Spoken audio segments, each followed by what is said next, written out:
Hello again, and welcome back to further adventures of gas grilling.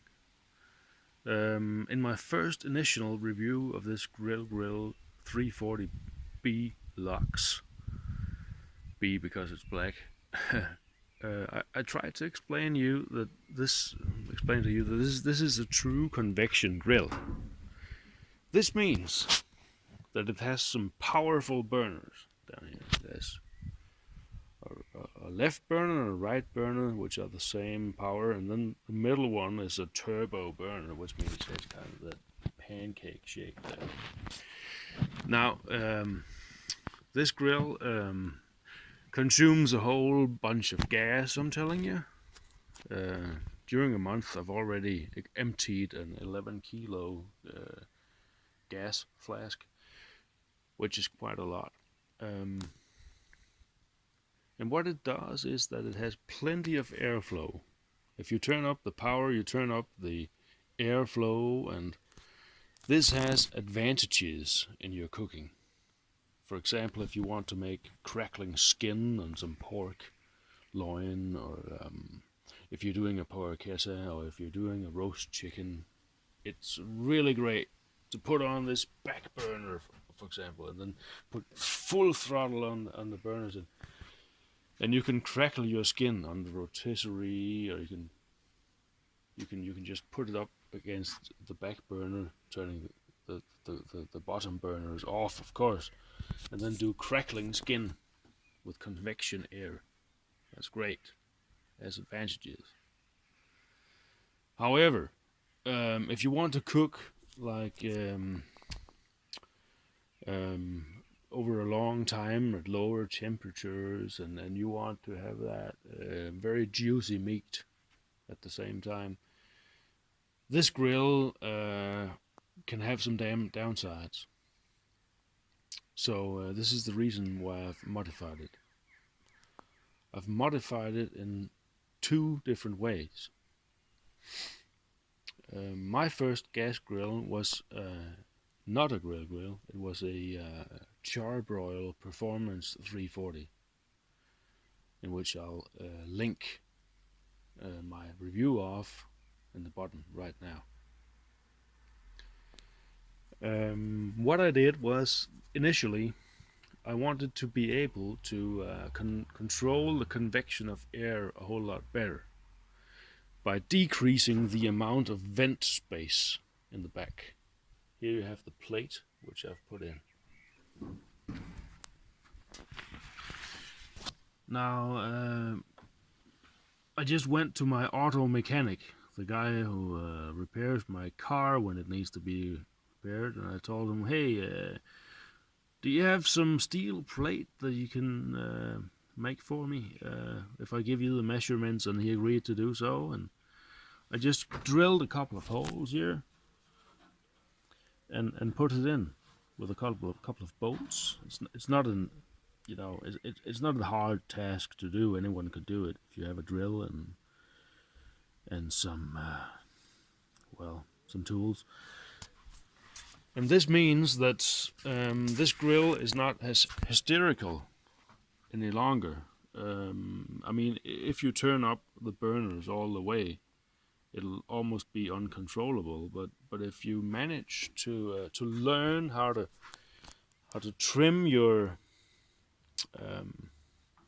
regulators here and putting them at the minimum if you can, I've come to realize that this is a pretty good grill by now. You just need to really trim your heat well, because it means that the amount of convection air flowing through your grill is decreased enormously, and you can, by minimum gas consumption, reach 150 Celsius easily. That's 300 Fahrenheit, and you can go lower as well if you manage to learn how to trim your regulators. That's the first modification for you, and it's a great grill, but you don't use as much gas anymore. The next modification is based on my first experience from my first gas grill, the Char-Broil Performance 340, which I really liked because of its in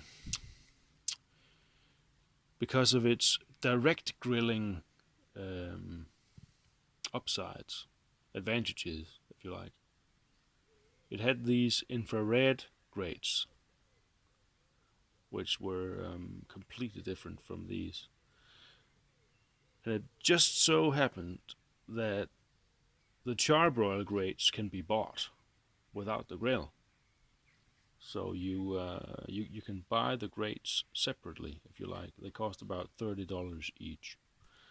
I'm going to show you how it looks when I put them in. So this is $90 later.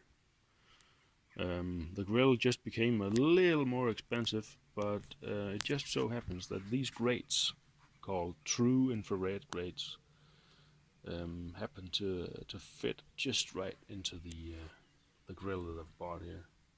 There's hardly any space left out. And you might be asking, well, was this grill designed for these grates? No, not at all. It wasn't.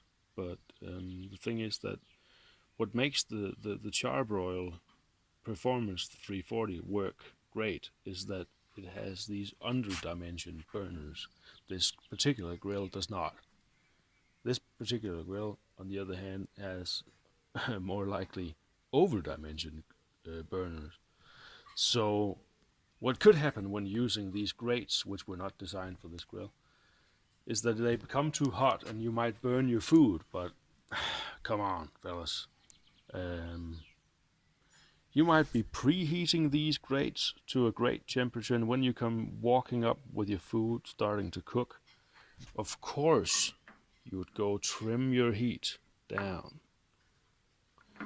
It's not a hard thing to do once you learn how to do it, and there are so many advantages of using these grates when grilling like vegetables and grilling pork chops and steaks and all those direct grilling good stuff.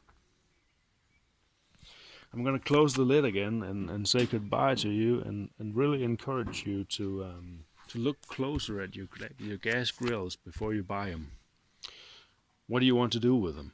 Do you want like being able to roast roasts with crisp skin in them? Because then you need a back burner. If you don't have a back burner and you want to do like I don't know, porchetta with crisp pork skin on them, it's gonna be a real hard job to do without this one, I'm telling you. If you want to do like really juicy meat cooked over a long time, well, it's not necessary, but maybe you'd like to do all kinds of stuff in it. If you want to do all kinds of stuff in it, this is a very good design, I believe.